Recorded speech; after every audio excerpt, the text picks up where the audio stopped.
할렐루야. 네. 특별 새벽 기도의 다섯째 날이 되었습니다. 오늘도 이 새벽을 깨워서 은혜의 자리, 기도의 자리에 함께 하시는 우리 모든 성도님들을 주님의 이름으로 환영하고 축복합니다. 아멘. 한 가지 꼭 말씀을 드릴 것은 내일은 몇 시에 모이죠? 6시입니다. 6시입니다. 간혹 또 5시에 오셔서 왜 아무도 없느냐 이렇게 말씀한 분이 계실 것 같은데 6시에 우리 자녀들과 함께 모여서 자녀들을 축복하고 또 기도하도록 하겠습니다. 특별히 내일은 우리 유초등부 아이들이 찬양을 섬겨줍니다. 그래서 또 우리 아이들을 위해서 기도해 주시고 자녀들에게 귀한 신앙의 유산을 물려줄 수 있는 귀한 은혜가 있기를 기도하며 또 내일 나와주시면 감사드리겠습니다. 우리 말씀을 듣기 전에 다시 한번 우리가 고백해 봅시다. 주여 말씀하옵소서. 주여 새롭게 하옵소서. 주여 새 일을 행하소서. 네. 오늘도 우리의 고백을 받으시고 우리에게 말씀하시고 우리의 심령을 새롭게 하시며 우리의 삶 가운데 새 역사를 이루어 가실 하나님께 소망을 두고 예배하는 귀한 은혜가 있기를 주님의 이름으로 축원합니다. 아멘. 오늘은 이생에서 영생으로 라는 제목으로 하나님의 말씀을 나누도록 하겠습니다. 성도의 죽음에 관한 책들을 조금 뒤적거리다가 한 재미있는 작가의 상상으로 쓴 이야기를 제가 읽었는데 그 이야기를 먼저 해드리도록 하겠습니다. 제가 이것을 이렇게 설교 원고문을 쓰면서 한 가지 걱정한 것이 있는데 그게 뭐냐면 제가 재미있게 말을 못한다는 것입니다.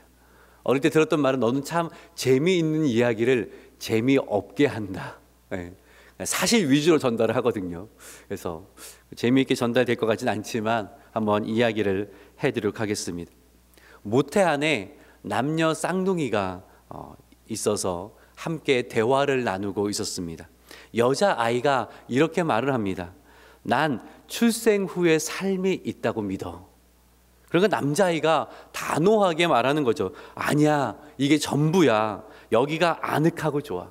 우리가 탯줄과 연결되어 있으니까 우리가 원하는 거 다 얻을 수가 있어. 무슨 소리야? 여자아이가 물러서지 않고 말을 하는 거죠.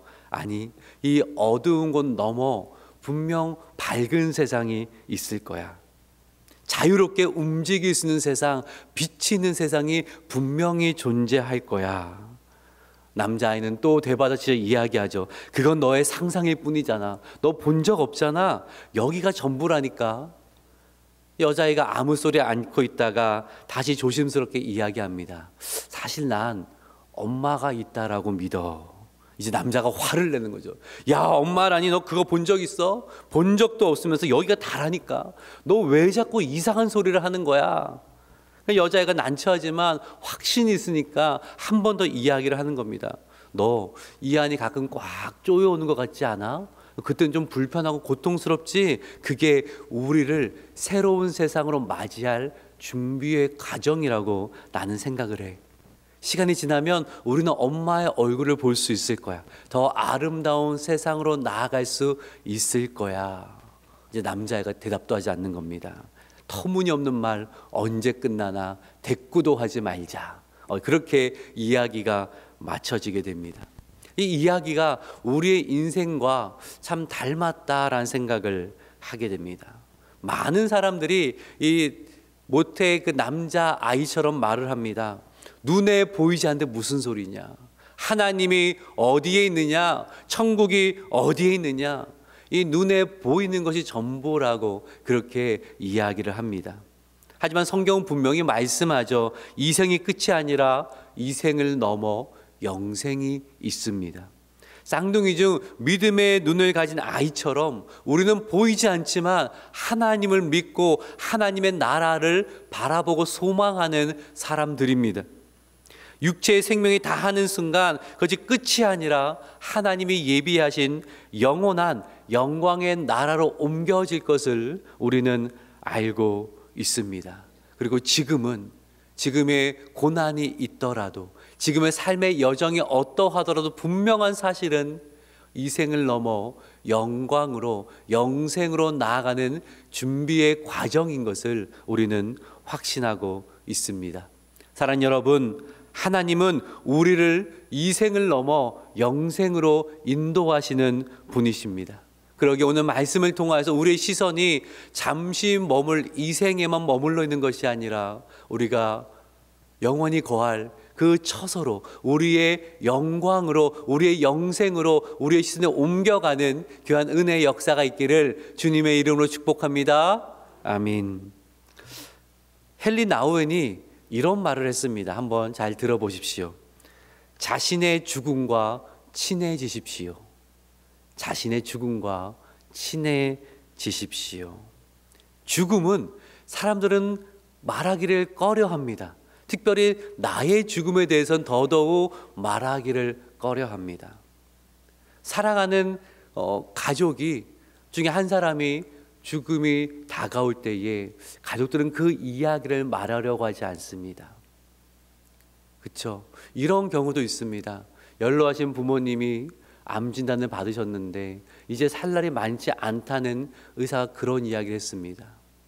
근데 자식된 도리어서 그 이야기를 듣고 차마 어머니에게 말씀을 못 드리는 거죠. 아버님에게 말씀을 못 드리는 거죠.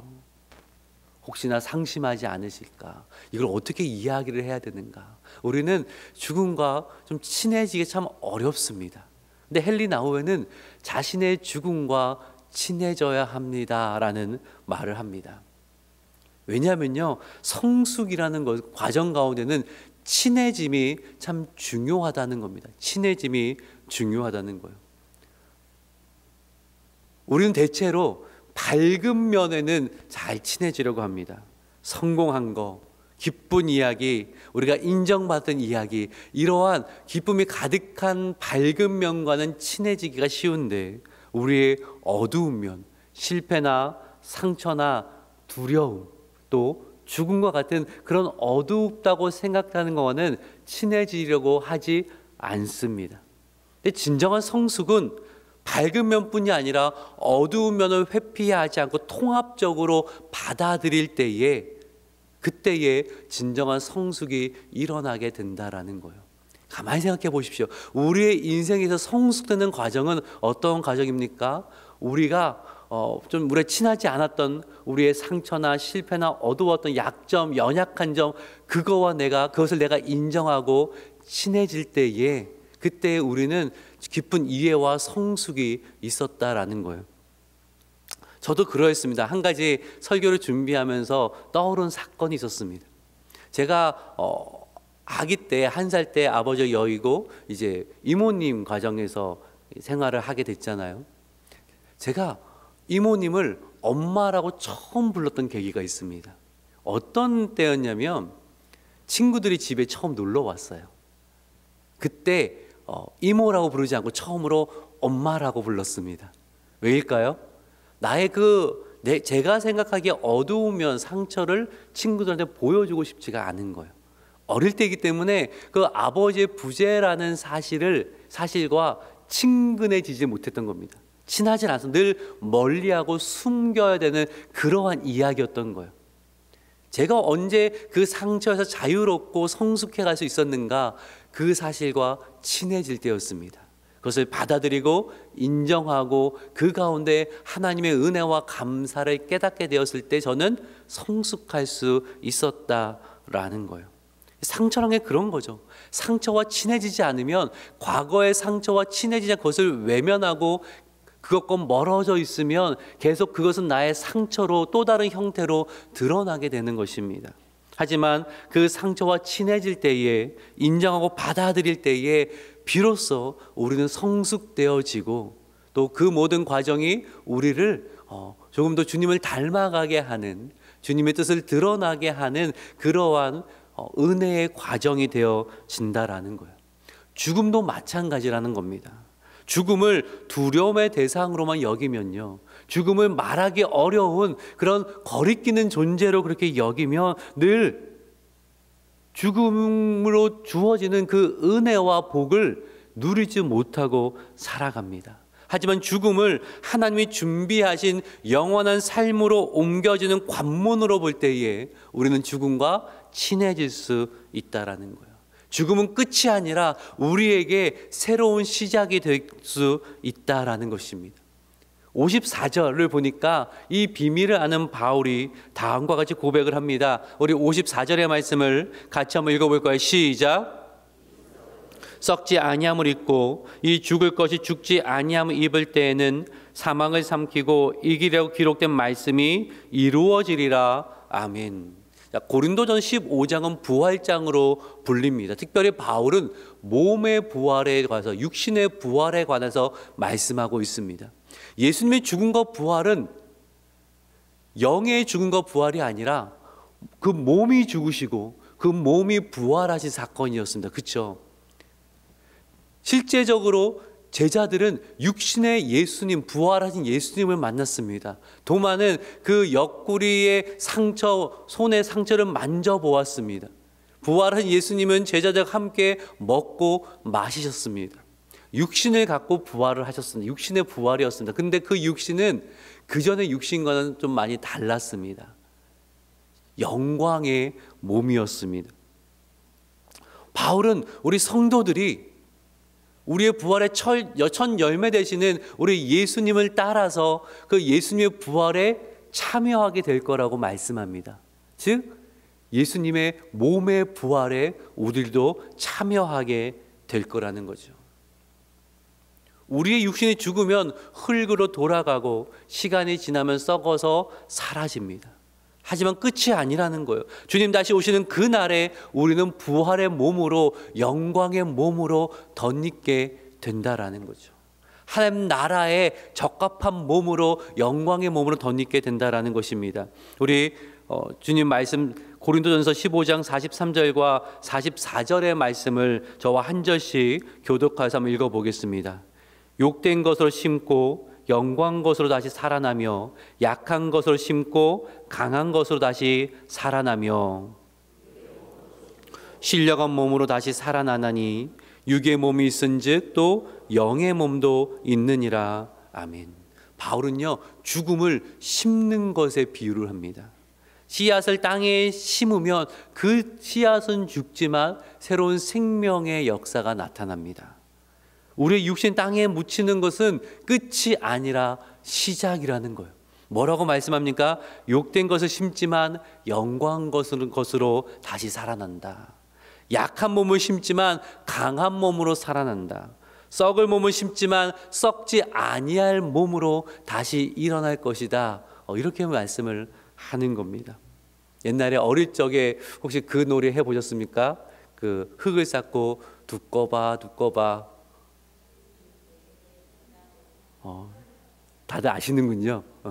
우리 꼬맹이들이 있는데 꼬맹이들이 아니면 알 것 같습니다. 제가 그 노래를 하면서 옛날에 그 노래를 한참 하면서 참 말이 안 된다라고 생각했어요. 아니 헌집을 주는데 무슨 새 집을 주자. 어릴 때도 좀 그런 현실적인 생각이 있었나 봐요. 이 노래는 말이 안 되는 거다. 아이들과 함께 하지만 저는 한 번도 진심을 담아 한 적이 없습니다. 나라면 절대 그러지 않는다라는 생각이 있었거든요. 근데 오늘 말씀 보니까 이게 말이 됩니다. 하나님이 그 일을 하시는데 헌집 대신 새 집 주신 정도가 아니라 욕되고 약하고 썩을 것을 심으면 영광스러운 것으로, 썩지 아니하는 것으로, 강한 것으로 주신다라는 거죠. 이 땅의 몸은 한계가 있습니다. 병듭니다. 상처를 받습니다. 하지만 부활의 몸은 신령한 몸이라는 거예요. 약함도 없고 상함도 없고 고통도 없고 사망을 완전히 이긴 상태로 우리 주님과 영원토록 왕노릇할 것이라고 우리에게 약속하고 있습니다. 이것이 성도의 최종 구원이고 이것을 신학적으로 영화의 단계라고 말합니다. 영화의 단계입니다. 이 사실을 확신하는 바울이 이렇게 찬송하는데 55절부터 57절까지의 말씀이거든요. 저와 한 절씩 교독하고 57절은 함께 있습니다. 55절입니다. 사망아 너의 승리가 어디 있느냐? 사망아 내가 쏘는 것이 어디 있느냐? 함께 있습니다. 우리 주 예수 그리스도로 말미암아 우리에게 승리를 주시는 하나님께 감사하노니. 아멘. 바울은 죽음을 두려워하지 않습니다. 오히려 죽음을 향하여 큰 소리를 칩니다. 여러분, 다른 사람들의 이야기랑 역대 위인의 이야기를 보십시오. 죽음을 향하여 큰 소리 치는 사람은 보기가 어렵습니다. 세상을 향해 큰 소리 치는 사람은 있죠. 부패한 권력을 향해 큰 소리 치는 사람도 있었고, 하지만 죽음을 향하여 큰 소리 쳤던 사람은 제 기억에는 바울이지 않나라는 생각을 합니다. 뭐라고 큰 소리 칩니까? 사망아, 너의 이김이 어디 있느냐? 사망아, 너의 쏘는 것이 어디 있느냐? 사망이 쏘는 것은 죄입니다. 사탄은 그 죄를 들춰내고 우리를 고소하는 겁니다. 너는 죄인이니까 너는 영원한 형벌을 받아야 한다. 근데 그 고소는, 그 고발은 더 이상 유효하지 않다라는 거. 왜냐하면 우리 예수님께서 우리의 죄의 문제를 이미 해결해 주셨거든요. 주님을 믿는다라는 것은 주님과 연합되는 것입니다. 주님과 함께 십자가에서 죄에 대해 죽은 자요, 하나님에 대해 산 자가 되는 것입니다. 팀 켈러가 이런 글을 남겼습니다. 제가 그 책을 읽다가 이런 글을 하나 발췌해서 한번 읽어드리겠습니다. 이 생의 모든 것은 우리 곁을 떠나지만 하나님의 사랑만은 예외다. 그 사랑은 우리와 함께 죽음 속으로 들어가 죽음을 통과해 우리를 그분의 품에 안기게 한다. 당신이 이룰 수 없는 것은 그것 하나다. 맞죠? 우리가 이 땅을 살아가면서 다 놓게 될 것입니다. 아무리 권력을 가졌어도, 아무리 세상의 명예를 갖고 있어도, 많은 것을 누리고 있어도 다 죽음을 통과든 다 잃어버려야 됩니다. 아무것도 따라올 수 없습니다. 사랑하는 가족도 나를 따라올 수 없습니다. 배우자도 나를 따라올 수 없습니다. 내가 아무리 사랑한 것이 이 땅에 있다 할지라도 그것이 나를 따라올 수 없습니다. 근데 하나님의 사랑만은 나를 따라옵니다. 그 하나님의 사랑이 죽음을 통과하여서 하나님의 품으로 나를 이끌어 주십니다. 우리가 확신이 무엇입니까? 우리를 향하신 하나님의 사랑은 결단코 실패하지 않습니다. 하나님의 사랑은 나를 결단코 놓치지 않습니다. 하나님 품에 안기는 그 날까지 내가 잘해서 그런 게 아니에요. 세상의 다른 종교는 우리에게 사람들이 묻습니다. 너는 천국에 들어갈 만한 어떠한 선한 일을 했느냐? 아주 무서운 질문을 합니다. 하지만 기독교는 그렇지 않습니다. 성도에게 말씀합니다. 하나님의 사랑이 당신과 함께합니다.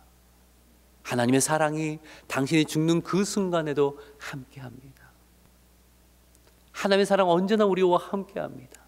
우리가 고독한 시간을 보낼 때에도, 홀로 병상에 누워 있을 때에도, 홀로 수술실에 들어간다 할지라도, 그래도 하나님의 사랑은 우리와 함께 하시는, 심지어 우리가 죽음을 통과할 때도 하나님의 사랑은 우리와 함께 합니다. 그리고 영원하신 하나님의 품으로 우리를 이끌어 가십니다. 여러분 믿으십니까? 아멘. 그 믿음이 흔들리지 마시기를 주님의 이름으로 축복합니다. 아멘. 바울은 이 믿음을 가진 이들에게 이렇게 권면을 하는데 58절의 말씀을 같이 한번 읽어볼까요? 시작. 형제들아, 견실하며 흔들리지 말고 항상 주의 일에 더욱 힘쓰는 자들이 되라. 이는 너희 수고가 주 안에서 헛되지 않은 줄 알미라. 아멘. 두 가지를 말씀하신, 첫 번째는 사랑하는 여러분, 견실하며 흔들리지 마십시오. 흔들리지 마십시오. 제가 종종 드리는 말씀이 있죠. 세상 사람들은 이렇게 말합니다. 믿져야 본전이다. 크게 손해볼 거 없으니까 한번 해봐라. 걱정하지 말아라. 이런 뜻을 갖고 하는 말이잖아요. 믿져야 본전이야. 근데 세상은 성경은 뭐라고 말씀합니까? 성도는 믿져도 뭐다? 영광이다. 믿져도 영광이다. 그렇잖아요. 우리의 마지막은 승리입니다. 우리의 마지막은 영광입니다. 이 땅을 사는 동안 고통을 겪을 수 있습니다. 여러분, 하나님 잘 믿어도 가난할 수도 있고요, 열심히 기도해도 실패할 수도 있고, 심지어 하나님 믿지 않는 사람들이, 그리고 악을 행하는 사람들이 더 잘 되는 것처럼, 더 높이 올라가는 것처럼, 더 많은 것을 누리고 있는 것처럼 보일 수 있습니다. 맞습니다. 하지만 흔들리지 말라라는 것입니다. 세상을 따르지 말라라는 것입니다. 그 권세와 성공과 부와 명예는 기껏해야 몇십 년짜리입니다. 몇십 년짜리입니다. 죽음 찾아오면 다 내려놔야 할 것들입니다. 몇십 년이 길게 느껴질 수도 있죠. 하지만 영원한 삶에 비하면, 그것과 비교하면 찰나입니다. 영원에 비하면 70년, 80년, 90년, 100년의 인생이라고 할지라도 그것은 찰나입니다. 찰나와 같은 인생 가운데 그것을 누리면 너무 감사하겠지만, 설령 누리고 있지 못하다 할지라도 우리는 뭘 알아야 됩니까? 믿져야 뭐다? 영광이다. 믿져야 영광이다. 그 마음이 우리에게 있어야 된다는 거예요. 그래서 흔들리지 말아야 됩니다. 세상을 사랑하여 믿음의 자리를 떠나는 것만큼 어리석은 일이 없다라는 거예요. 다른 건 다 놓칠 수 있지만, 하지만 믿음만은 꽉 붙들고 살아가야 된다라는 거죠. 세상이 다른 것이 아니라 우리의 영원한 삶을 책임지시는 하나님께 소망을 둘 수 있어야 된다라는 것입니다. 사랑하는 여러분, 세상 눈치 보지 마시고 하나님 의식하며 흔들리지 않고 믿음으로 살아가시기를 주님의 이름으로 축복합니다. 아멘. 또 한 가지 바울의 권면은, 사랑하는 여러분, 항상 주의 일에 힘쓰십시오 라고 말합니다. 주의 일에 힘쓰십시오. 모든 것에는 때와 기한이 있습니다. 주의 일도요, 할 수 있는 때가 있습니다. 이렇게 새벽에 나와 기도하는 것도요, 하나님이 건강 주셨기 때문에, 상황을 허락하여 주셨기 때문에 함께 모여서 이 자리에서 기도할 수 있는 겁니다. 이 자리에 사모하지만 육신의 연약함으로 나오지 못하는 분들이, 우리 교우들이 있습니다. 목사님 너무 가고 싶은데 갈 수 없어서 속상하다라고 말씀하시는 분들이 있습니다. 여러분, 항상 이 자리에 앉아 예배할 수 있는 것이 아닙니다. 하나님이 허락하시는 동안 우리는 이 자리에서 예배할 수 있는 겁니다. 하나님이 허락하셨을 때 온 마음을 다해, 전심을 다하여서 그렇게 하나님을 예배할 수 있어야 되는 거죠. 기도할 수 있어야 되는 겁니다. 여러분, 봉사도 때가 있습니다. 기회가 주어졌을 때 헌신할 수 있어야 됩니다. 나중에 할게요. 조금 더 여유가 생기면 할게요. 그렇게 미루다 보면 금세 지나가 버리는 거죠. 가끔 노 권사님을 이렇게 신방할 때 참 마음에 남는 말씀 하실 때가 있습니다. 목사님, 제가 지금은 교회에 가서 예배도 드리지 못하고 또 봉사도 할 수 없지만 그래도 예전에 마음껏 했습니다. 마음껏 예배했고 마음껏 섬겼고 마음껏 하나님 영광을 위해 그렇게 했습니다. 그래서 후회가 남지는 않습니다. 그 말씀 들을 때 나도 마지막에 저 이야기할 수 있을까? 나도 다 은퇴하고 정말 내 여건이 더 이상 교회의 자리를 지키지 못하는 그때가 되었을 때에 그래도 마음껏 후회 없이 내가 주일을 감당했으니 하나님 감사합니다. 그 말을 나도 할 수 있을까라는 그런 도전이 된다라는 거예요. 사랑하는 여러분, 우리가 후회를 남겨서는 안 되겠죠. 그렇죠? 죽음을 앞에 둘 때에 하나님 감사합니다. 내가 모든 것을 쏟을 수 있었으면 감사합니다. 제가 후회 남기지 않습니다. 사도 바울이 고백한 것처럼 나는 믿음을 지켰으면 달려갈 길을 다 마쳤습니다. 이제는 나를 위해 영광의 면류관이 예비되어져 있습니다. 하나님 감사합니다. 그러한 고백을 할 수 있어야 되지 않겠습니까? 그러지 못하고 내가 그때 좀 섬길 걸, 그때 좀 기도할 걸, 그때 예배할 걸, 그때 주의 일을 위해서 좀 힘쓸 걸, 그때 영광의 면류관을 준비하는 삶을 살아갈 걸, 그렇게 후회해서는 안 되잖아요. 그래서 바울은 이야기합니다. 항상 주의 일에 힘쓰십시오. 오늘 기도하십시오. 오늘 헌신하십시오. 오늘 생명의 복음을 증거하십시오. 우리에게 주어진 삶은 오늘입니다. 여러분, 죄송스러운 말씀이지만 우리는 내일을 보장할 수 없습니다. 우리의 나이가 어떻든 간에 제가 이 가운데 상당히 젊은 축에 속할 수 있겠지만, 하지만 내일은 우리가 보장할 수 있는 날이 아닙니다. 오늘 하나님 주신 시간에 오늘 기도하고 오늘 예배하며 오늘 헌신하며 오늘 달려가야 됩니다. 그래야 내일 후회를 남기지 않는다라는 겁니다. 그리고 성경은 약속하기를 오늘의 기도를, 오늘의 헌신을, 오늘의 충성을 하나님이 영원히 기억하신다라는 겁니다. 남들은 모를 수 있습니다. 남들이 어찌 알겠습니까? 남들은 인정해 주지 않을 수도 있습니다. 앞에서 말씀을 전하는 또 동상교회를 목양하는 저도 그 헌신을 다 모를 수 있습니다. 하지만 하나님이 아십니다. 하나님이 아시고 기억하시며 하늘의 별과 같이 영원토록 빛나게 하실 것입니다. 그러기에 하나님을 바라보며 오늘 기도하시기 바랍니다. 오늘 예배하시기 바랍니다. 오늘 충성되어 주신 사명 잘 감당하시는 저와 여러분 되시기를 주님의 이름으로 축복합니다. 아멘. 말씀을 마칩니다. 이 생은 잠시이지만 영생은 영원합니다. 오늘도 이 생에서 영생으로 우리를 인도하시는 하나님을 바라볼 때에 우리는 흔들리지 않습니다. 지금의 삶이 고통스러울 수도 있습니다. 많은 것을 상실하는 삶일 수도 있습니다. 하지만 잊지 마십시오. 이 모든 과정을 통하여서 우리는 영생으로, 승리로, 영광으로 나아가고 있습니다. 그러니 믿음을 붙들고 흔들리지 않고 오늘 나에게 주어진 하나님 주신 선물을 가지고 오늘 충성되이 살아가야 한다는 것입니다. 사랑하는 여러분, 오늘 후회 남기지 않을 믿음의 삶, 충성된 삶을 살아갑시다. 그리고 고백합시다. 이 생에서 영생으로 이끌어 가시는 하나님을 찬양하며 감사하며 기쁨으로 나아가는 저와 여러분 되시기를 주님의 이름으로 축복합니다. 아멘.